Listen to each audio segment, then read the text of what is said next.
ഞാനിപ്പോ നിൽക്കുന്നത് ചതുരംഗപ്പാറയിലാണ്. ഇവിടുത്തെ ആൾക്കാരുണ്ട്. ഇവര് ഇവിടുത്തെ ഈ സ്ഥലത്തിനെ കുറിച്ച് കുറച്ച് ഡീറ്റെയിൽ ആയിട്ട് പറയും. ആദ്യം ചേട്ടന്റെ പേരെന്താ? എന്റെ പേര് കുഞ്ഞുമൻ. എങ്ങനെ ഈ സ്ഥലത്തിനെ കുറിച്ച് എന്തെങ്കിലും പറയാം? ഈ സ്ഥലത്തിനെ കുറിച്ചെന്ന് പറഞ്ഞാൽ ഇപ്പൊ ഈ ഇടുക്കിയിലെ ഏറ്റവും നല്ല ഒരു ടൂറിസ്റ്റ് കേന്ദ്രമായിട്ട് ഇത് ആകും. കാരണം വെച്ചാൽ ഇവിടെ നിന്നാൽ രാമക്കൽമേടെ തമിഴ്നാട് തേനി ഡിസ്ട്രിക്റ്റിന്റെ ഒരു മുക്കാൽ ഭാഗം ഗ്യാപ്പ് റോഡ് ഇങ്ങനെ മഞ്ഞ കാരണം കാണത്തില്ലെന്നേ ഉള്ളൂ. കൊളുക്കുമല, പിന്നെ വൈഗ ഡാം,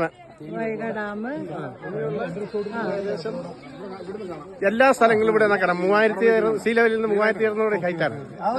ഇത് ഹൈറ്റാണ് നമ്മളിപ്പോ നിൽക്കുന്നത്. അതെ അതെ. ടൂറിസ്റ്റ് ഡെസ്റ്റിനേഷൻ എന്ന് പറഞ്ഞാൽ അവധി ദിവസം ഇവിടെ എന്ന് പറഞ്ഞാൽ 10,000 വരും.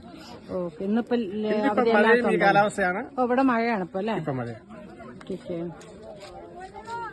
ഇതെല്ലാം ഇവിടത്തെ രാജാക്കന്മാരാണ്. ഈ കുന്നമലയിലും ജീപ്പ് ഓടിച്ച് അടിപൊളിയായിട്ട് ജീപ്പ് ഓടിച്ച് കയറുന്നവരാണ് ഇവര്.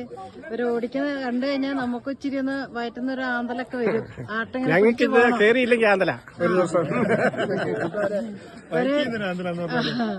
നമുക്ക് കാണുമ്പോ ഒരു ആന്തലാണ്. ഇവർക്ക് ഓടിക്കാൻ അത്ര ഇഷ്ടമാണെന്നാണ് അർത്ഥം. അപ്പം ഇത്രയും നേരം ഇവരെയൊക്കെ ഞാൻ വീഡിയോ ചെയ്തിട്ടുണ്ട്. ഈ ചതുരംഗപ്പാറയിൽ എല്ലാവരും വരിക, കോണ്ടാക്ട് ചെയ്യുക. മൈമോൺ മാട്ടമൽ ഈസ holidays. Thank you for watching the videos. Once again, the entire team of the Jeep drivers.